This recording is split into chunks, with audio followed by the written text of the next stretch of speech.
si ahora sí lo logramos. Ojalá Dios quiera y el Espíritu Santo.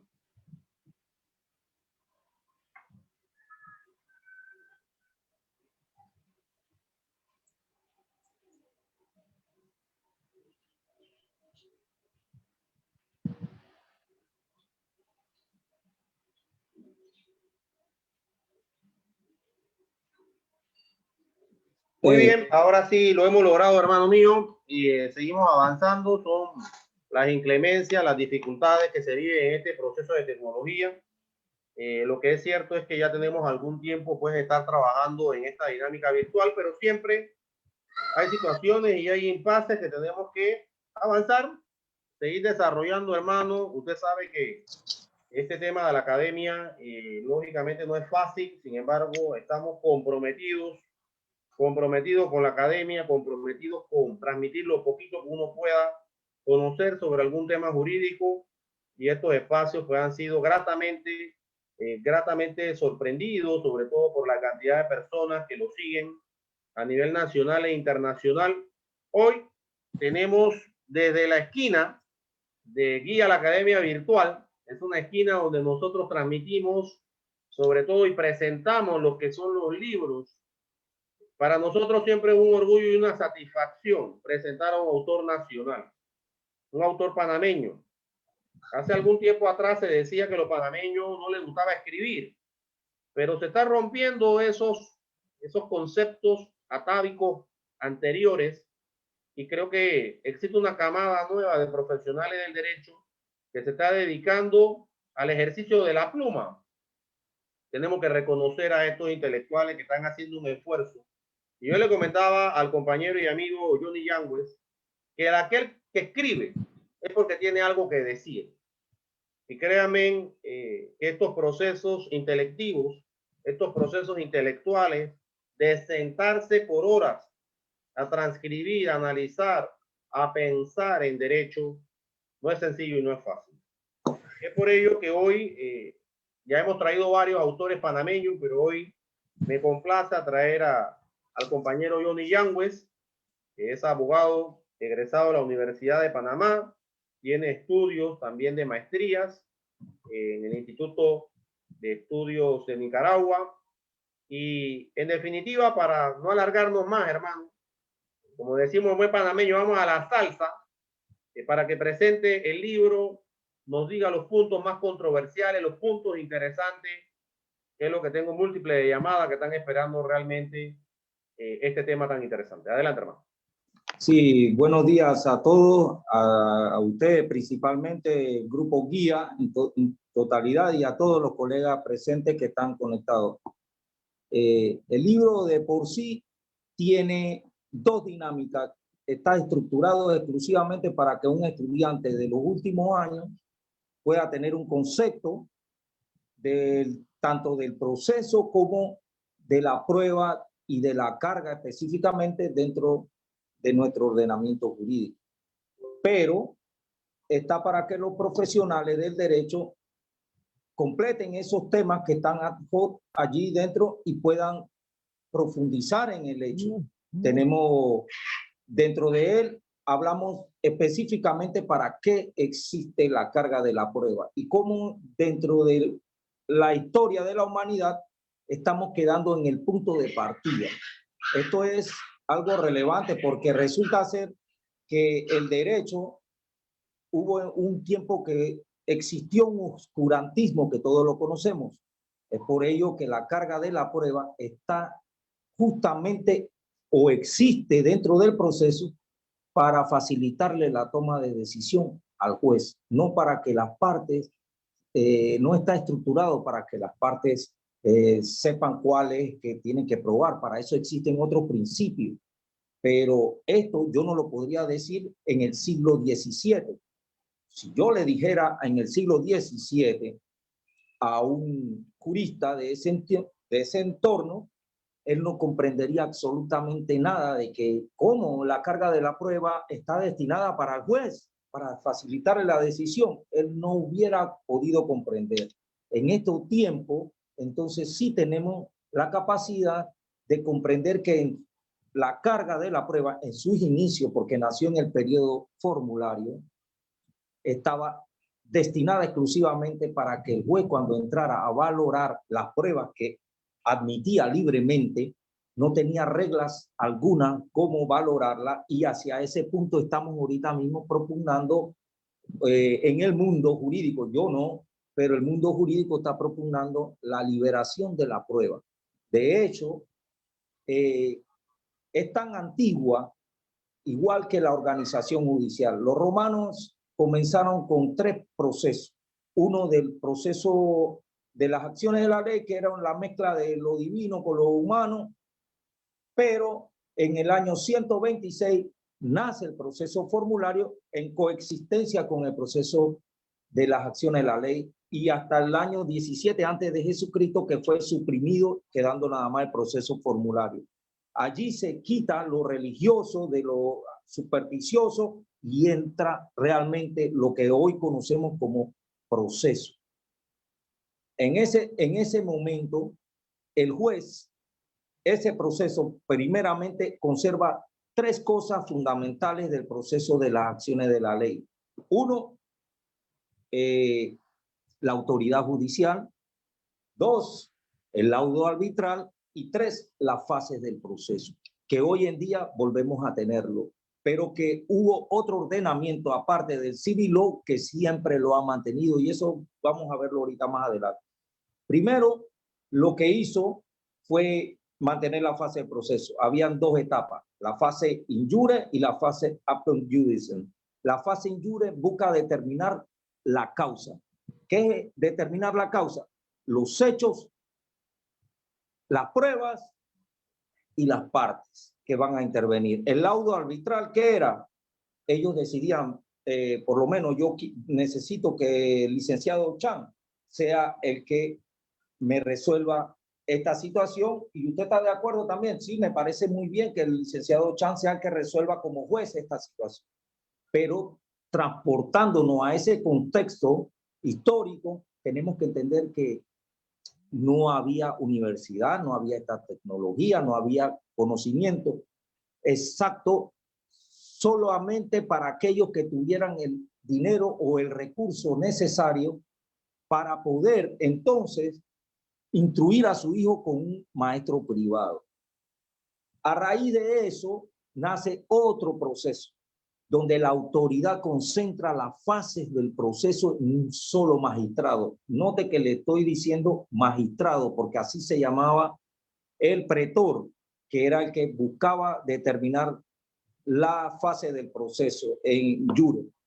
Allí tengo que hacer una salvedad, que los anglosajones todavía mantienen esas 2 fases, jure y apud judice, mantienen el laudo arbitral. Es lo que hoy tenemos todavía cuando hablamos de que vamos a elegir en el proceso penal. Realmente no es el proceso penal, sino en la materia penal, porque el proceso es uno, no existen otros. Elegíamos por lo menos al jurado. Esa es la íntima convicción, un laudo arbitral. Entonces se mantiene en el sistema anglosajón, se mantienen esas etapas, la de determinar el derecho, lo que nosotros ahora hablamos aquí de juez de garantía, allá le llaman magistrado, igual que en el periodo romano. Esa íntima convicción trajo con el nuevo proceso que concentra, que es la cognitio, concentra la fase del proceso, es lo que hoy tenemos como proceso civil. Eso incidió sobre la prueba. ¿Por qué? Porque había una discrecionalidad y una pequeña arbitrariedad. Luego nace allí, en ese proceso, la apelación y la doble instancia, que no es lo mismo. Luego también se le facilita las cosas al juez. Le dicen, ya usted no tiene que hacer más nada, usted nada más pesa la prueba. Era cuantitativa y no cualitativa como la tenemos hoy, sino que el licenciado Jorge Chan me aportó 5 testigos y 2 tabeliones, por lo que es notario, documento de tabeliones. O sea, me trajo 5 testigos y 2 documentos.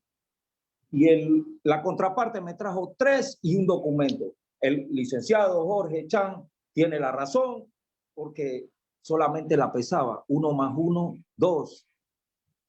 Pero luego viene un periodo de oscurantismo que la ciencia se paralizó. Es más, la doctrina casi no existe allí. Hermano mío, y eso que me hablabas con relación al tema del peso, me imagino que te estás refiriendo al tema de la prueba tasada. Y lógicamente en ese sentido y en ese contexto, ¿cómo aplicaríamos la carga de la prueba en este momento en el penal acusatorio? O sea, en la actualidad, hemos escuchado con mucho detenimiento el tema histórico, que siempre es bueno para poder establecer las bases. Y yo siempre le digo a mis estudiantes y a las personas que nos siguen que las bases son esenciales. Usted no puede hacer un edificio de 25, 30, 40 pisos si no tiene bases sólidas y fuertes. Es por eso que el expositor pues ha iniciado de manera magistral desde el inicio, y eso es importante. Pero hoy día, ¿cómo toda esta influencia que hemos tenido de todas estas épocas nos ha llevado al presente, en este momento, y cómo aplicamos la carga de la prueba en este momento y hacia el futuro? Bien, le explico algo. Como hemos dado, nosotros tenemos en el mundo el civil law y el common law, que es el derecho anglosajón. El derecho anglosajón mantuvo, como le dije, esa fase del proceso. En 1200 nació el principio inquisitivo. En 1215 nace el debido proceso, que informa ahora a todo, infectó, digamos, también al principio inquisitivo que fue adoptado por la Iglesia para combatir la herejía en el sur de Francia porque era muy libertino, aunque todavía lo siguen siendo, pero ya no los casan. Pero en aquel tiempo era casado. Entonces, incidía sobre la carga de la prueba. Muy bien dijiste que era la prueba tasada, que es lo que dije. Ahora, a través de Jeremy Bentham, se solicita la liberación de la prueba. ¿Qué sucede? Que nosotros hemos adoptado Tengo que hacer un stop. proceso. Jeremías Bentham es uno de los grandes filósofos. Ya estamos entrando en temas que a mí me apasiona, hermano. Usted está trayendo, pero si entramos en eso, no vamos a continuar con la carga de la prueba. Por eso pero la verdad es que es un estudioso de la prueba. Cuando hablamos de Bentham, estamos hablando de uno de los grandes maestros. Y lógicamente, cuando hablamos de esa época y de la Ilustración, el Renacimiento, y hablamos de estos grandes filósofos, no solamente se concentraban en una área del conocimiento. Así es. Se abarcaban muchas áreas y eran multidisciplinarios, pero tiene un fundamento esencial Bentham, sobre todo en el tema de la prueba. Ha hecho análisis, estudios, libros, ensayos con relación a la prueba, que realmente merece la pena en algún momento revisarlos. Para todas las personas que nos están siguiendo, leerse la base de estos libros es importante y es básico para poder entender cómo ha evolucionado el derecho y dónde estamos. Pero bien, sigamos con la carga de la prueba, hermano. Bueno, casualmente Jeremy Bentham, si no fue el que lo inventó, terminó de sacar fuera de lugar la prueba tasada. Eso que le dije a usted, que era el que solamente de forma cuantitativa se utilizaba la carga. Y él dice, espérese un momento, aquí tenemos realidad que cualificadamente valorarla. Jeremy Bentham fue el que le dio el stop final a esa prueba tasada. Muchos autores como Jordi Nieva Fenol dicen que es algo que debió la carga de la prueba junto con el estándar de prueba que tienen los anglosajones, como es el VAR, que es la duda razonable. Son dos reminiscencias del pasado que no deben de existir. Bueno, esa es su teoría. Yo, por el contrario, digo que hemos seguido manteniendo la carga de la prueba a pesar de todo lo que se ha dicho sobre el respecto, pero por una razón. Ella existe desde el inicio del proceso y tiene una razón. Está dirigida al jugador para facilitarle. Lo que no se conocía era por un periodo de desfase que hubo del proceso oscurantismo que duró muchos años. Es más, vuelvo y repito, no hubo doctrina en ese momento.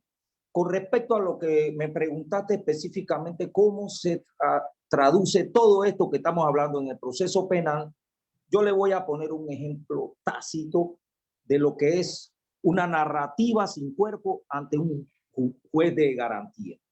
Los jueces de garantía, porque no solamente tenemos que hablar de prueba, hay temas ad hoc unidos a ella que tú no puedes prescindir de uno o del otro. Le pongo un ejemplo.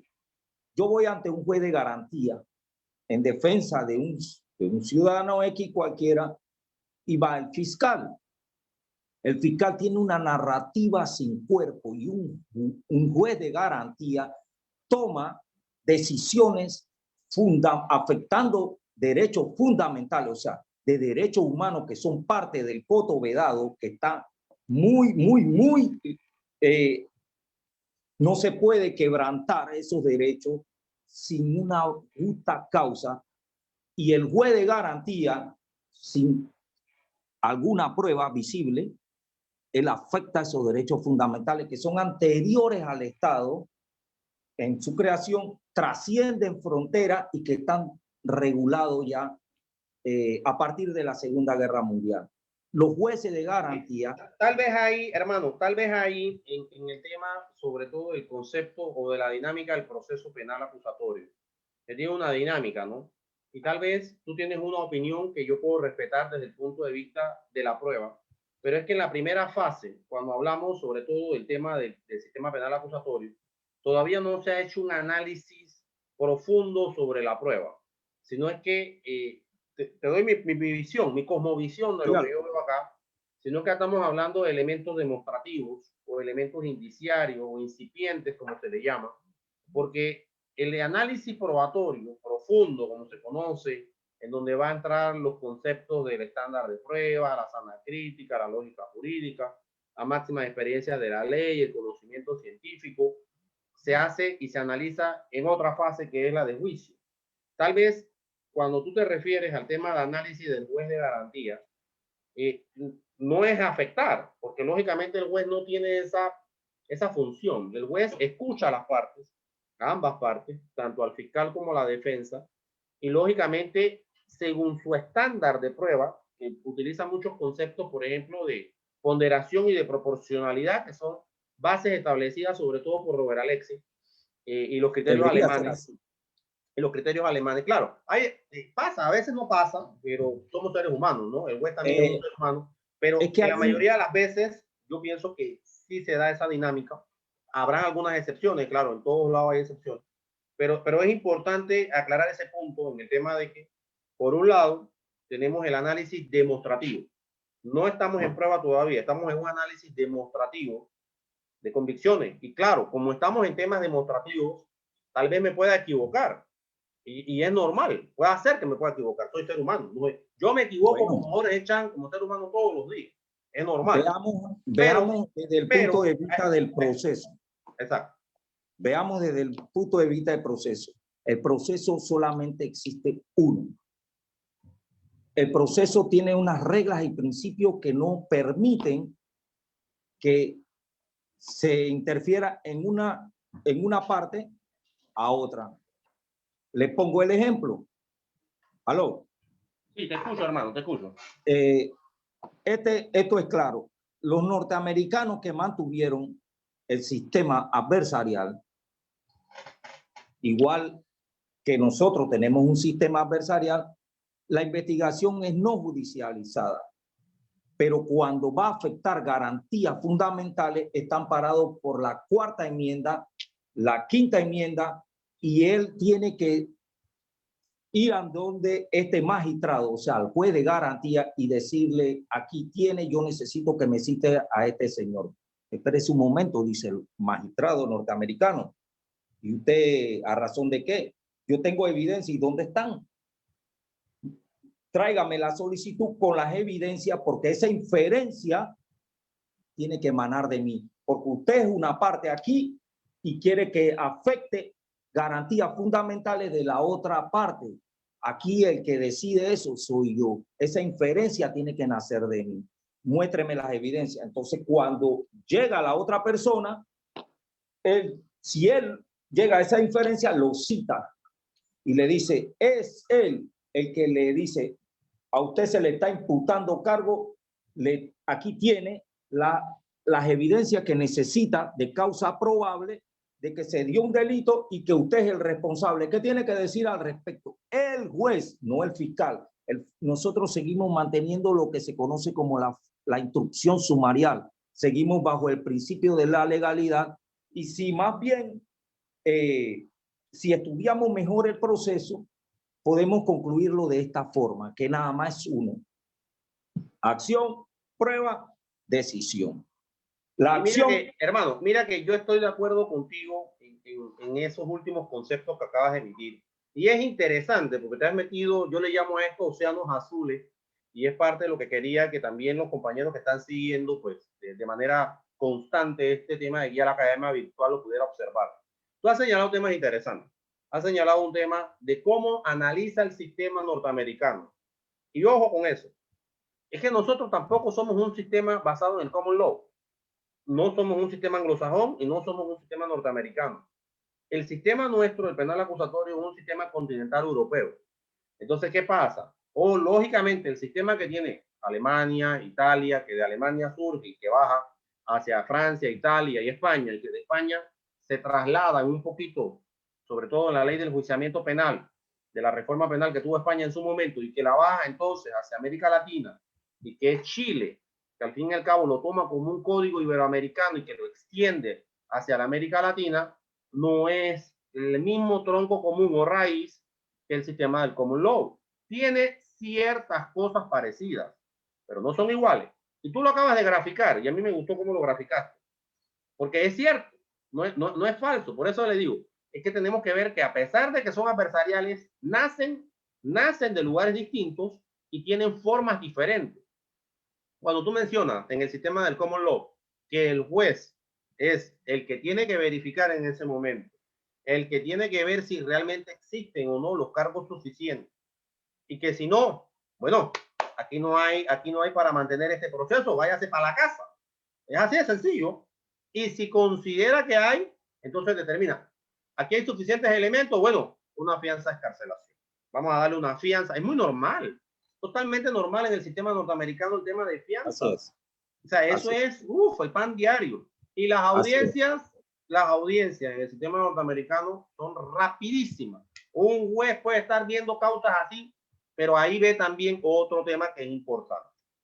Otro tema que es importante que ve, no solamente el tema de los elementos demostrativos, sino que puede observar las pruebas, puede analizar las pruebas y ve la vinculación que tiene. Es que no la ve, disculpa compañero, él no la ve en la audiencia cuando él determina que sí hay causa probable, como es porque ya la fiscalía le envió primero.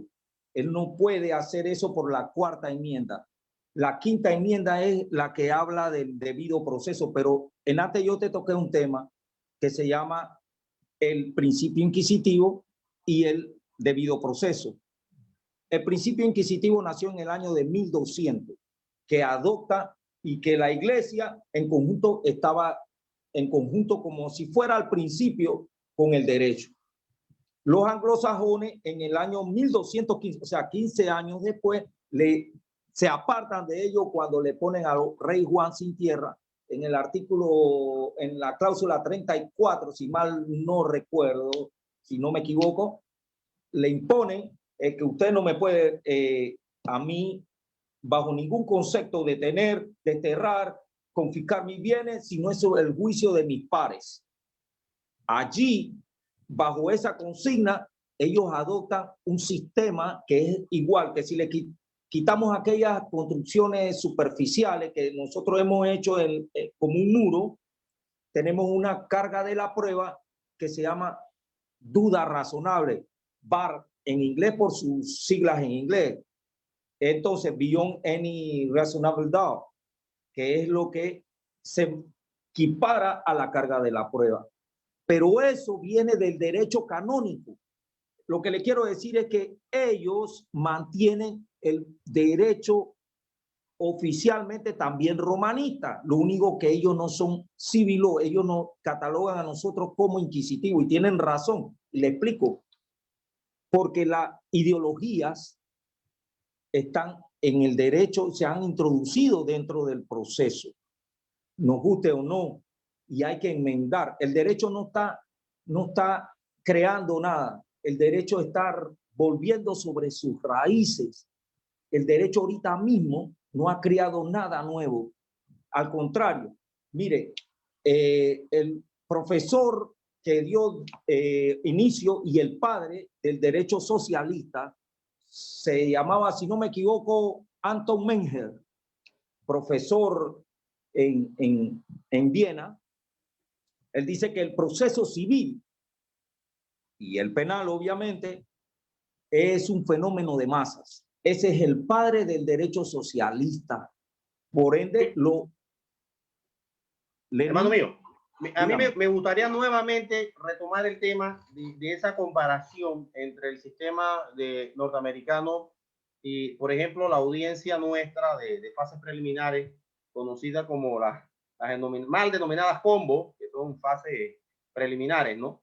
De aprehensión, imputación y medidas cautelares, porque creo que ahí es donde más se puede graficar un poco las diferencias que se dan, ¿no? Las diferencias que se dan, y que es interesante realmente hacerlo porque hay un debate un poco más allá, y que tal vez tal vez por estas cosas es que en México han comenzado a hacer una audiencia de vinculación que realmente tenga el suficiente, un poquito más de contenido desde el punto de vista de los criterios de tipicidad, o desde el punto de vista de elementos para poder entonces decir, no solamente mantenernos en los elementos demostrativos, sino poder tener algo más por parte del fiscal para poder mantener arraigado a alguien al proceso penal.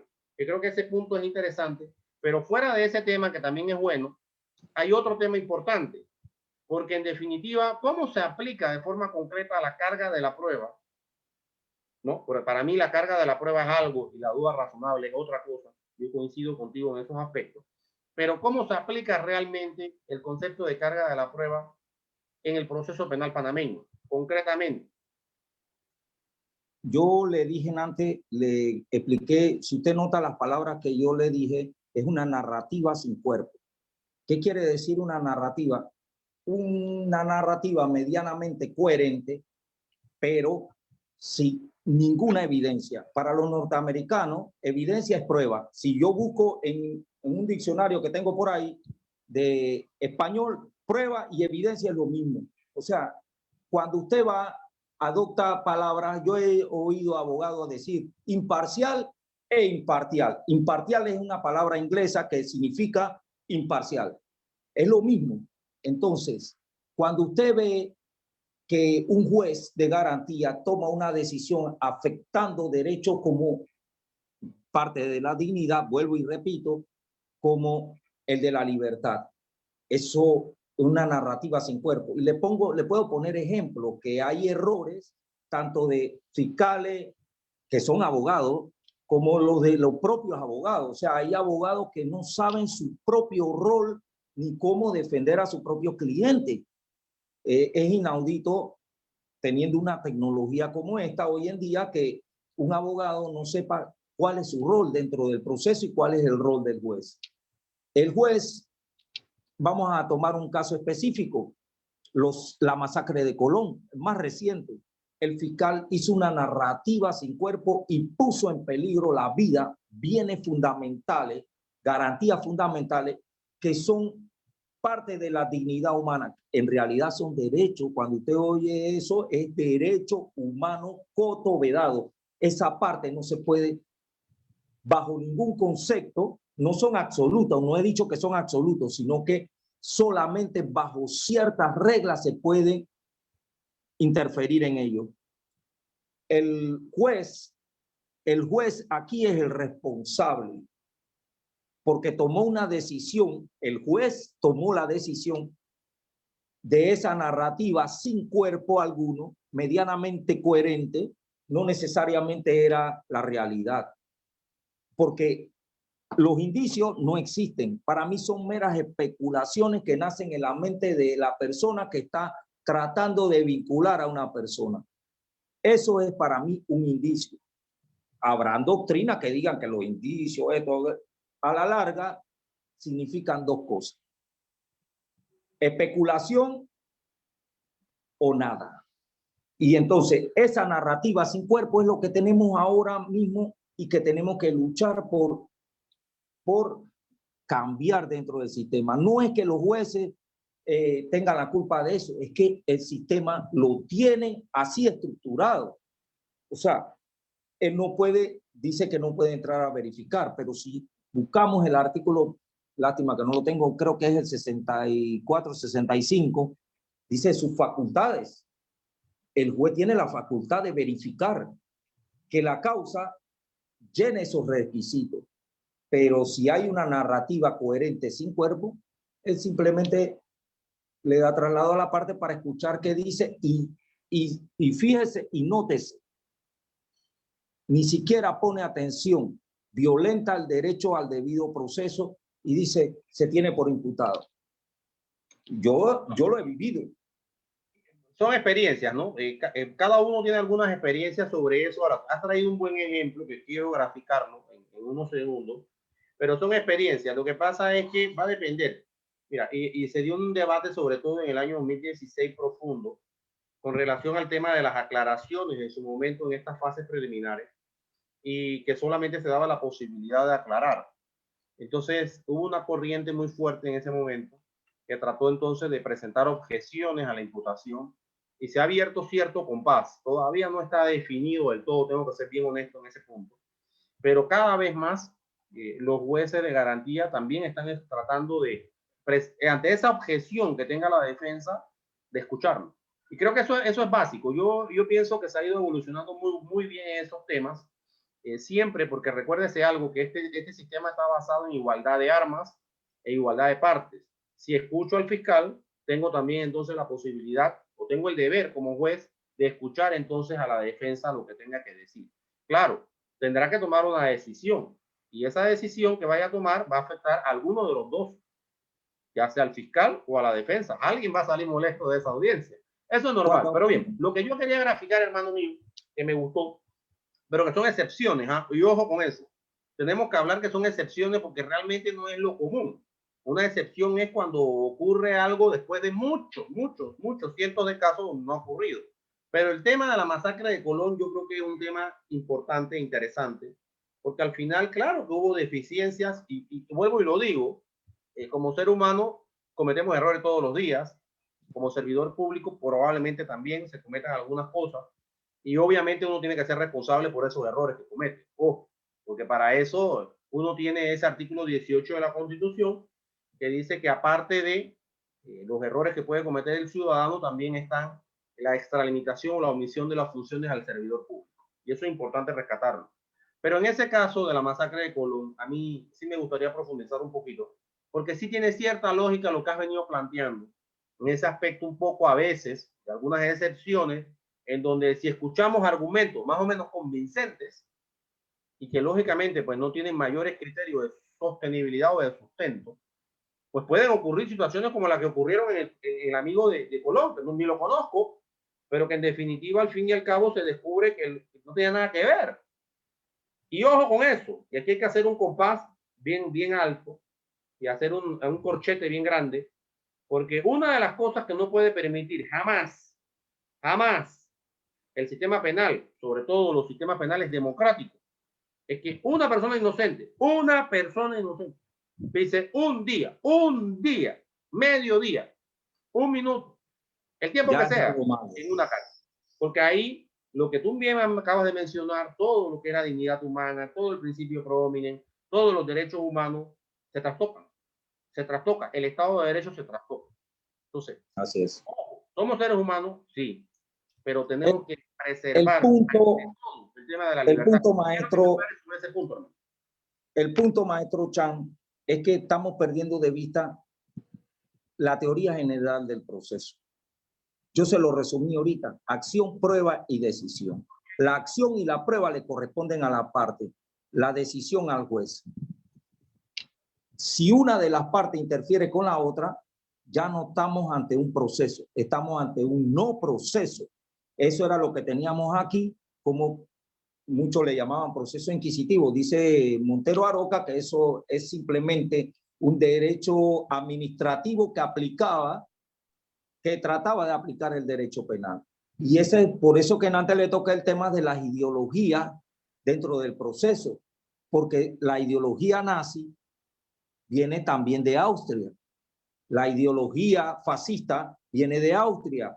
Usted muy bien lo mencionó. Jaime Guas en España lo trajo a América y encima nosotros copiamos todo lo que viene del derecho, que es el reflejo nuestro colombiano.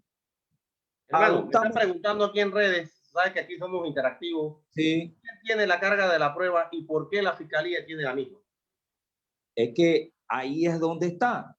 Desde el inicio, yo dije que la carga de la prueba existe dentro del proceso para facilitarle al juez la toma de decisión, no para las partes. Las partes tienen otro principio que se llama necesidad de la prueba y el principio de aportación de parte. Volvemos al mismo. La teoría general del proceso es uno.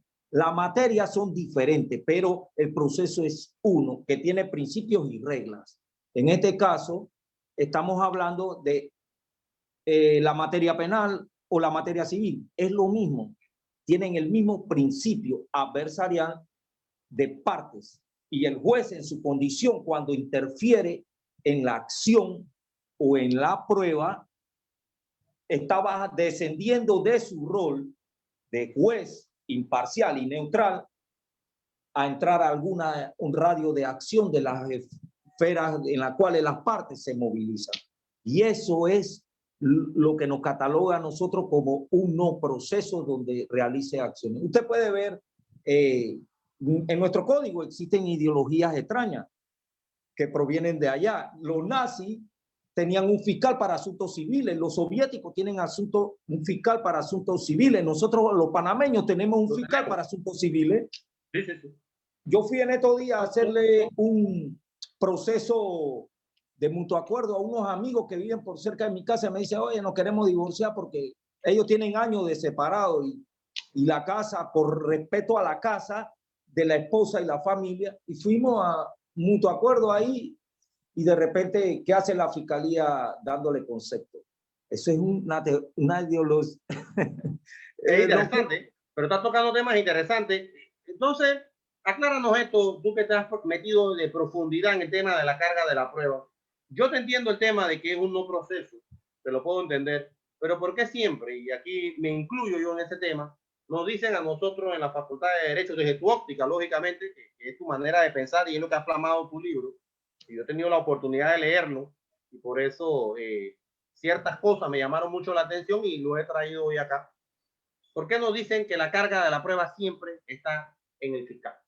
¿Por qué se mantiene eso como un estribillo que se mantiene durante el estudio de derecho y se mantiene también en la concepción de que cuando estás en un juicio oral, por ejemplo, ya la etapa plenaria, y estás allí, tú dices, bueno, estoy aquí peleando, no tengo muchas pruebas, porque, ojo con eso, a veces pasa en los juicios orales y el tema de la libertad probatoria está muy bien y lo podemos comprender y entender. Yo no tengo problemas con ese tema y así lo ha diseñado el código.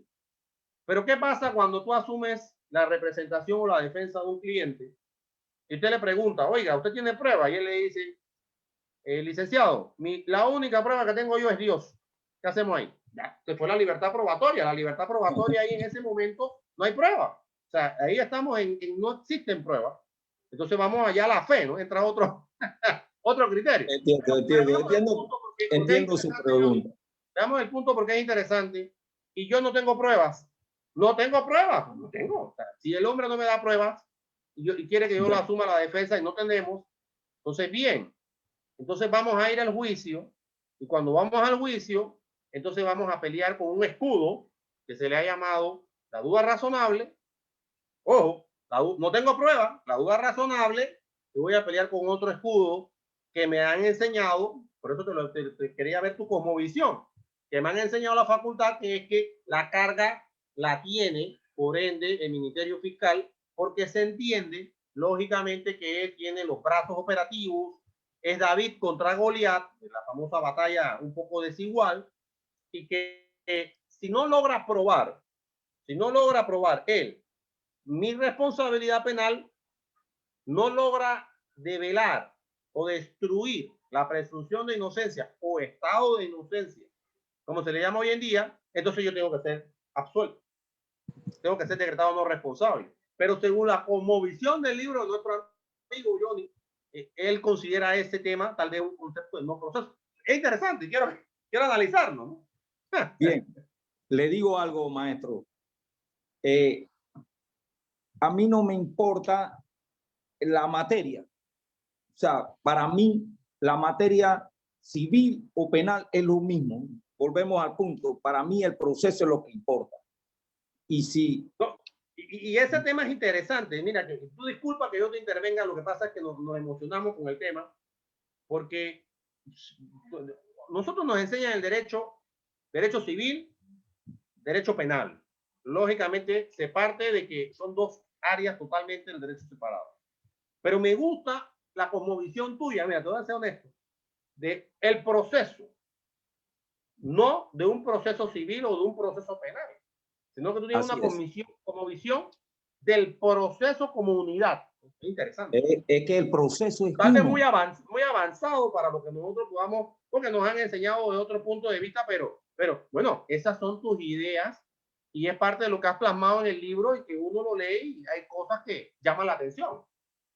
El problema que tenemos, como tenemos en muchos países latinoamericanos, y que ha sido nuestro problema, es parte de otro que estoy haciendo, pero lo voy a adelantar aquí algo por encima. Es Primicia. Sí, primicia. Es que nosotros nos enseñan conceptos, pero a mera repetición de conceptos, pero no sabemos entonces en realidad qué hacer con ese concepto. No podemos desarrollar detrás de lo que existe ese concepto. Yo soy del pensamiento crítico. Yo en el libro yo lo estoy estructurando de un concepto, pero explico qué es el concepto y le doy más o menos ejemplo para que la parte se pueda guiar y pueda profundizar en cada tema, porque el pensamiento crítico es el análisis. Si nada más somos meros repetidores de conceptos, y en nuestra facultad usted sabe que nos enseñaron así, los formadores de los formadores van formando mero procedimentalistas. ¿Qué significa? No lo digo, no lo inventé yo esa palabra, lo dice Montero Aroca. ¿Qué significa eso? Que son estudiosos de la ley, sí, y de esos conceptos, pero no son procesalistas. El procesalista hace teoría del proceso. O sea, la diferencia no radica en la materia, sino en la profundidad en cual aborda el tema. Entonces, nuestro proceso, que es uno, cuando vamos a un juez de garantía o durante eso, no hay carga de la prueba, porque es una mera retórica que es imposible contradecir. Yo puedo decir lo que sea, pero si el juez no domina su propia imparcialidad, que también tiene una neutralidad técnica y subjetiva, y no dominas esas fases interiores, puede tender siempre hacia el Ministerio Público, porque así está estructurado. Le pongo un ejemplo, que hay que combatir no a los funcionarios, ¿no? Obviamente, estamos hablando de combatir el sistema como está, sino tratar de mejorar el sistema. ¿Qué hace un recurso especial por delante de un recurso ordinario? Le pongo el ejemplo. Si yo llego a un juicio ante un juez profesional, yo solamente tengo dos cosas por hacer: o anulación o casación. Son recursos especiales y la apelación la dejo para otras cuestiones. Eso no procede. Es más, para que usted vea cómo se violenta la imparcialidad de las partes, el fiscal puede apelar. En ninguna parte eso puede ser así.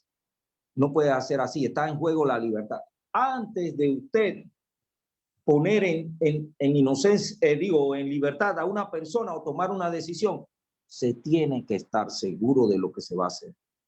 Porque le pongo otro ejemplo de un caso reciente que voy a tener por ahí. usted sabe, domina la ilicitud, la exclusión que no tenemos en nuestro país. La misión y exclusión de la prueba. Fíjese lo que le voy a decir. La misión y exclusión. En los anglosajones, la misión y exclusión, esas reglas son para todo el proceso, nada más son una. Fíjese, no di que nada más civil y penal es otra, no. Una sola. Regula la misión y la exclusión de la prueba. Se dio una, póngase que se dio un allanamiento no conforme al derecho. Cuando se va a una audiencia preliminar, porque empezó con el proceso anterior, que es un no proceso, le estoy diciendo proceso para decir, para que nos entiendan, porque es un no proceso inquisitivo, automáticamente el juez muy correctamente ante la defensa, que por cierto era defensa pública, tremenda defensora, tremenda, de una vez señaló la ilicitud y el juez así mismo lo declaró. Cuando van al vértice, porque tenemos que dominar también lo que significa el vértice jurídico, entonces del tribunal, el tribunal revoca, se va a la audiencia, el juez absuelve al ciudadano, apela al Ministerio Público, que es lo que le corresponde, no a los procesos especiales. Él puede apelar, bueno, bien, perfecto, está en igualdad de condiciones. El Tribunal Superior absuelve, anuncia casación, pero anuncia casación por una prueba que nunca objetó. O sea, procede ex novo, no puede ser. Pero entonces, conociendo el vértice, el que conoce el vértice que dominamos este tema, el vértice vendría siendo la abstracción del tribunal que termina de ver el recurso, porque no es lo mismo una casación que una revisión. Ahí hay vértice menos abstracto, pero eso es un tema que es muy más profundo, que hay que ir poco a poco. Entonces, el vértice de abstracción, el tribunal termina apartándose de su propio vértice y legitima la prueba ilícita. Ese es un tema interesante y es océano azul profundo. Pero a mí me ha gustado mucho, y te voy a ser sincero, tu cosmovisión del proceso. Una de las cosas que me llamó la atención de tu libro es cómo tú identificas el proceso como una sola unidad. Esa cosmovisión que tú tienes y que tal vez no es la que nosotros tengamos por nuestra formación. Entonces yo, consecuente con eso, ya yo salté eso. Yo la analizo y la logro comprender y me llama la atención. Pero lógicamente en las facultades y en las escuelas de derecho se entiende una división desde el punto de vista del proceso civil y el punto de vista del proceso penal. Pero lo que a mí me gusta es eso, porque miren, vamos a ser honestos a las personas que están en las redes, que son varios los que están acá, y les agradezco siempre el apoyo a todos. Aquí está Maeva, Mariela, entre tantos, Kenny, mandando saludos, Irving Barría, indicando que tremendo libro, La carga de la prueba. Cantidad de personas que nos están viendo, Johnny, te mandan saludos, están pendientes, Ilka Pérez, Fidelia Cuero, Colón, Araish Candanedo también está, y gente que está escribiendo por montones, pero lo que a mí me ha gustado es esto. Hay que seguir analizando. El derecho no es una regla, una ciencia exacta, por así decirlo, de que 2 más 2 es 4, 3 más 1 también es 4. Entonces, ojo con esos temas. 3 más 1. Es importante también analizarlo y verlo, porque a veces perdemos de vista ese contexto. Estas teorías nuevas, sobre todo los penalistas alemanes, yo estoy leyendo a profundidad y que saben mucho de lo que sigue en este programa, que yo soy un lector profundo de estos temas. A veces la gente dice, esto es una locura, ¿no? Pero sin embargo, con los años, ojo con esto, que no se crea que los Jacobs, los Robert Alexis, al inicio inmediatamente fueron aplaudidos. No. La historia está llena de autores y escritores y teorías que se han realizado que al inicio la gente decía que esto era algo totalmente descabellado.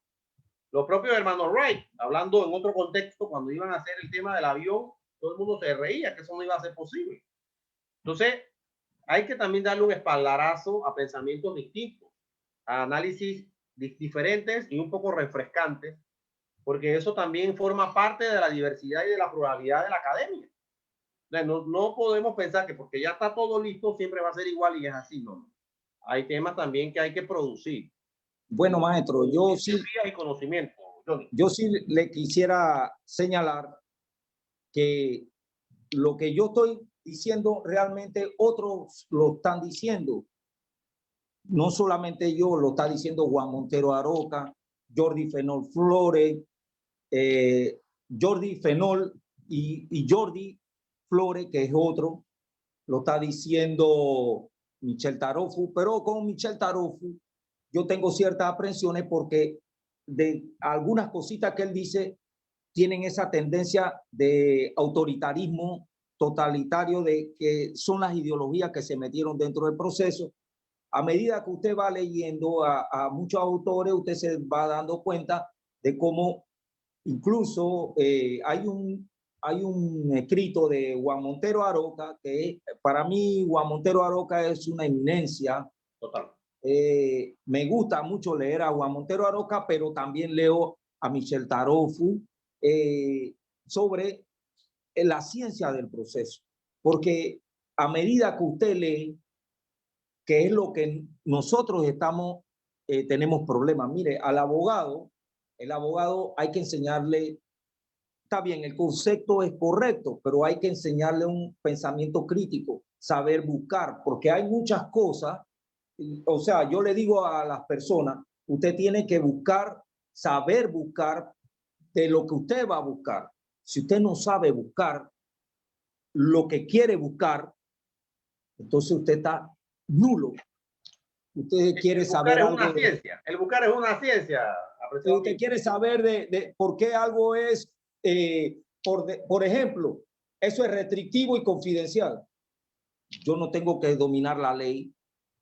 Pero yo sé, para ver, conflictivo, esa es la ley 6 de acceso a la información. Ahorita viene entrando una en marzo, que es la protección de datos.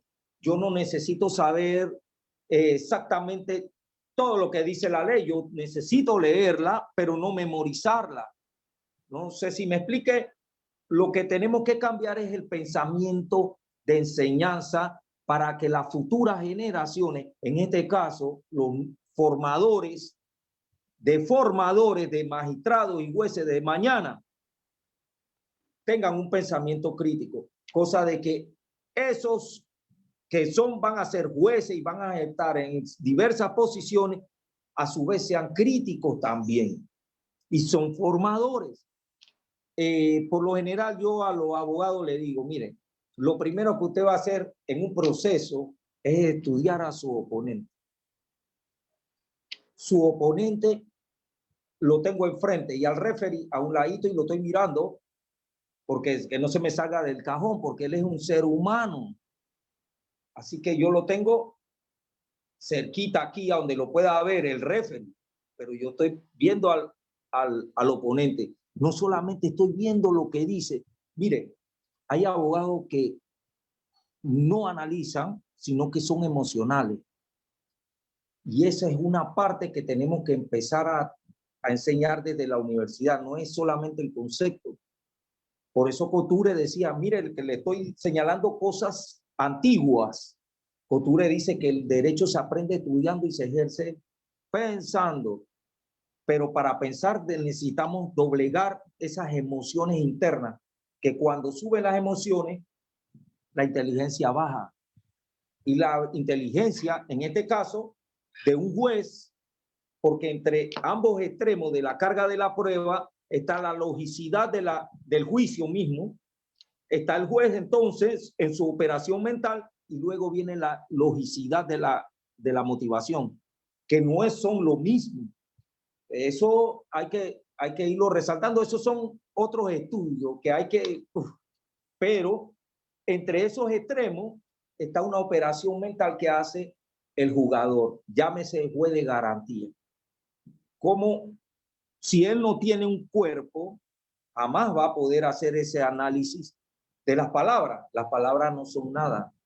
La retórica no funciona. Yo no me opongo, jamás ni pido aclaraciones, yo me opongo y digo por qué no debe de tomar decisiones en esta causa sin esto.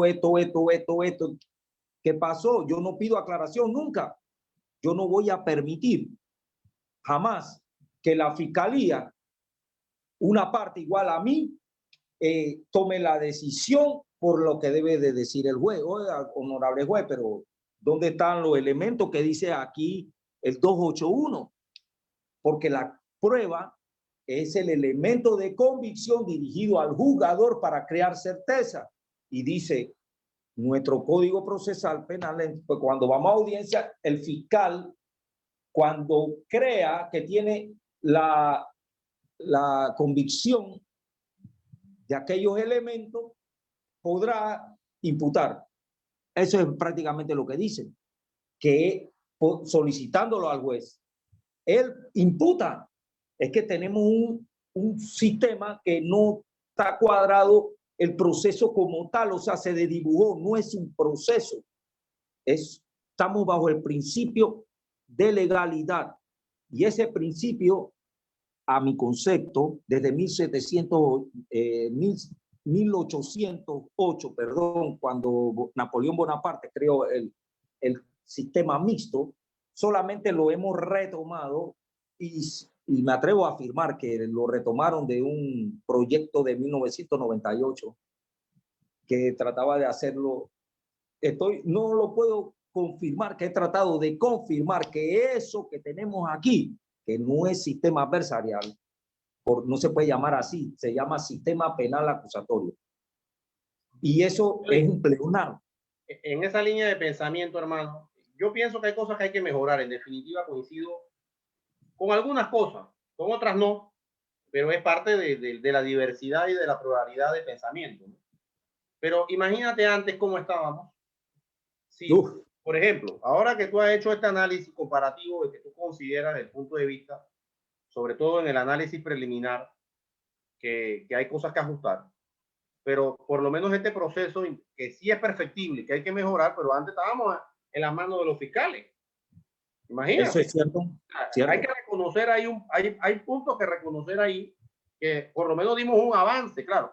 Seguimos estando en manos de los fiscales, doctor. Seguimos estando bajo un sistema. Pero ojo, hay una diferencia sustancial en ese tema. Porque antes el fiscal, en su despacho, y a ti te tocó vivirlo, como abogado, que eres ya de alguna data, de algunos años, ahí mismo en la indagatoria, tú nada más veías a los dos policías y ¡pap! Listo. Ojo, ahora tiene que entrar un análisis del referee o del juez. Tú lo has denominado referee, el juez. Independientemente de cualquier cosa, y ojo con ese tema, por lo menos yo, que tú sabes que en algún momento tuve la defensa, también hice multiplicidad de casos de estos, y créeme que muchas veces se consiguió, por ejemplo, la no imputación.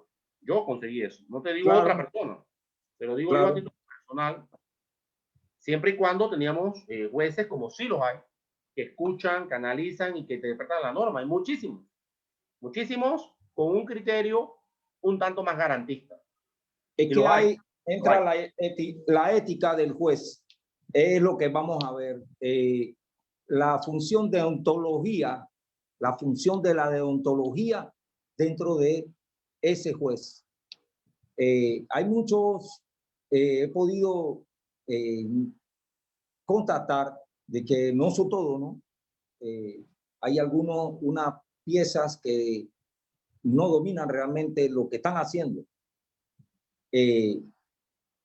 Hemos estado bajo un periodo muy largo de un no proceso inquisitivo. Mire, desde 1202 que se creó, nos vinieron los españoles en 1492 y lo cambiamos en 1983 por un sistema mixto que fue cambiado en 1808.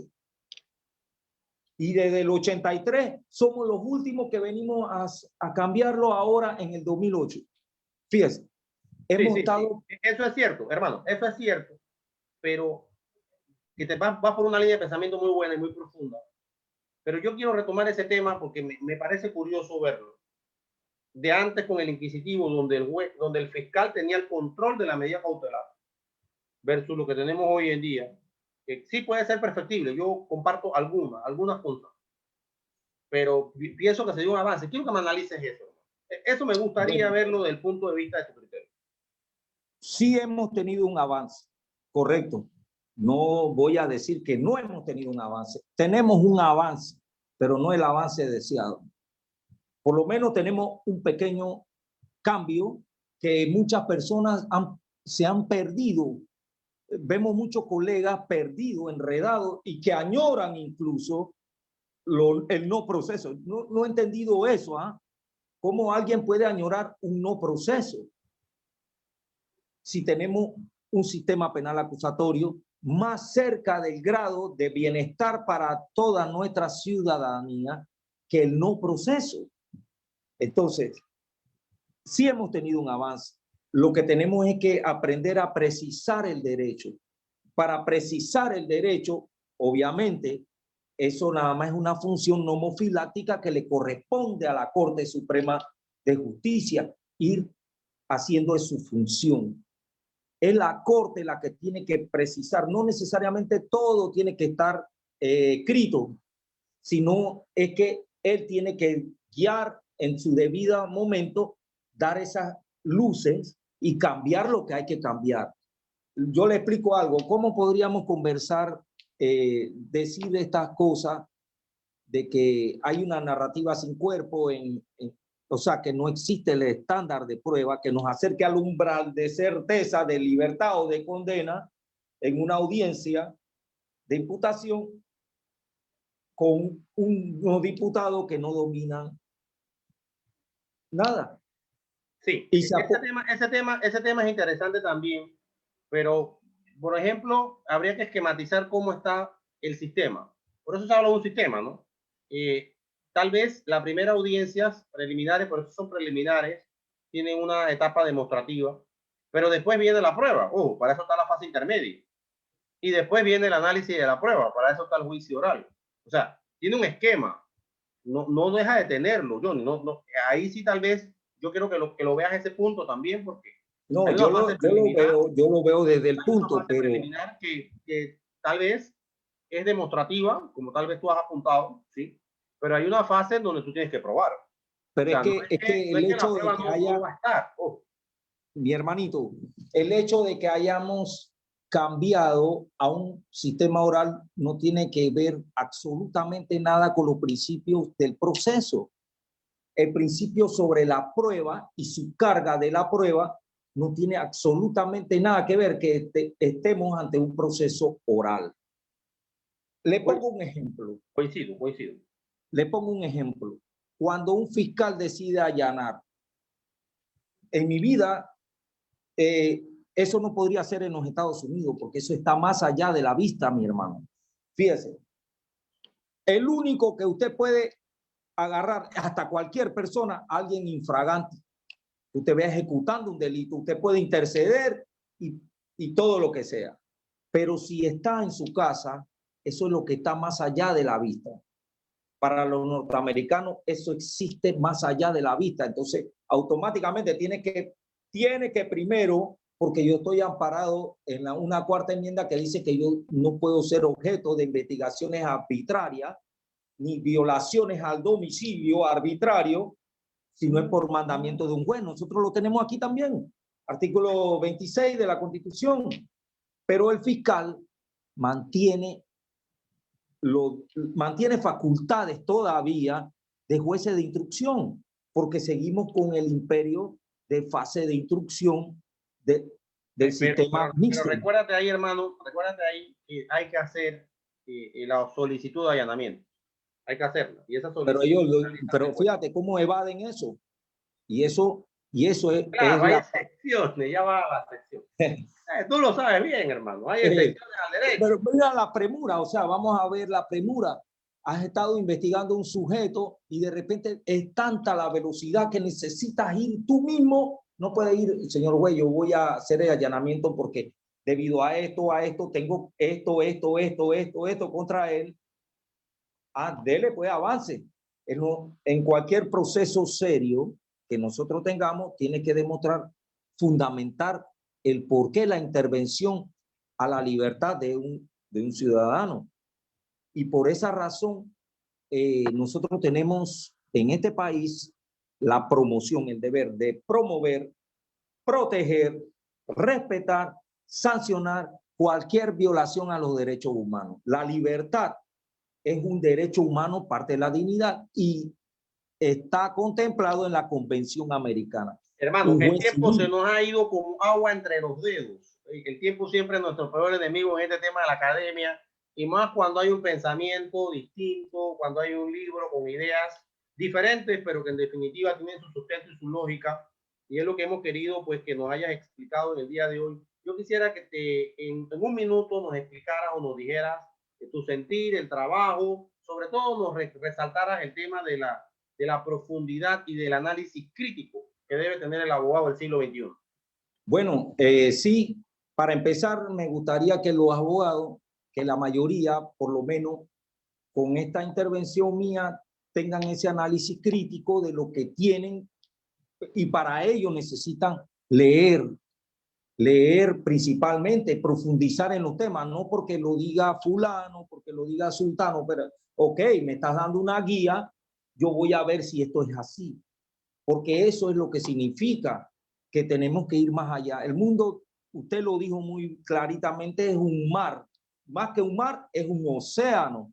Entonces tenemos que cada día ir perfeccionándonos, y eso es lo que yo le combino a las nuevas generaciones y a nuestros copartidarios, que si tienen algo que decir, dígalo, pero dígalo por escrito para que los demás puedan hacer teoría de ello. Así que le doy las gracias al Grupo Guía por esta oportunidad de poder expresarme mis puntos de vista, y un saludo a todos los compañeros, pues, ¿cómo no? Agradecido, hermano, de verdad que son ideas nuevas, refrescantes. Algunas las podamos compartir, otras no, es parte de la academia, es parte de la tesis, de la antítesis que existe en el derecho. Recuerden siempre que el derecho son dos teorías encontradas, son dos trenes chocando. No podemos estar de acuerdo en todo, pero también hay pluralidad en el pensamiento. La profundidad y el análisis crítico es importante. Y algo que resaltar que mencionó el compañero y amigo Johnny, es que no podemos ser meros repetidores. Si nada más comenzamos a leer y a repetir, pues, allá en el interior le dicen son papagayos. Entonces, tenemos que pensar, tenemos que profundizar las cosas, tenemos que analizarlas. Hay cosas que mejorar, todas las cosas son perfectibles y se pueden mejorar. Colabore y trate de presentar propuestas para mejorar. El compañero Johnny ha hecho un esfuerzo intelectivo por medio de un libro, ahí está su pensamiento plasmado. Muchos preguntando, Johnny, ¿dónde adquieren el libro? Bueno, ese libro está ahorita mismo en el Colegio Nacional de Abogados, allá lo pueden encontrar. Vale $25, así que si la academia también, yo podría facilitarlo a la academia para que, pero no sé cómo ustedes harían. Esa es otra cosa. De todas maneras es bueno, porque recuérdense que el Grupo Guía también está asociado al Colegio Nacional de Abogados. Ok, perfecto. Venimos del Colegio Nacional de Abogados, no pasa absolutamente nada. Todos tenemos que estar allí. Algún momento de la historia yo fui directivo del colegio y el amor que sentimos por esa institución es grande. Así que para todas las personas que me están escribiendo, son muchas, pueden acercarse a la casa del abogado, como le digo yo. Así mismo es. La casa de todos. Esa es la casa de todos. Siempre tiene las puertas abiertas para todos, así que para adquirir el libro y coordinen allá de forma directa. Bueno, yo lo dejo hasta aquí, hermano. Fuerte abrazo. Un saludo cordial. ¿Cómo no, paz? Se le quiere, Panamá. Se le quiere.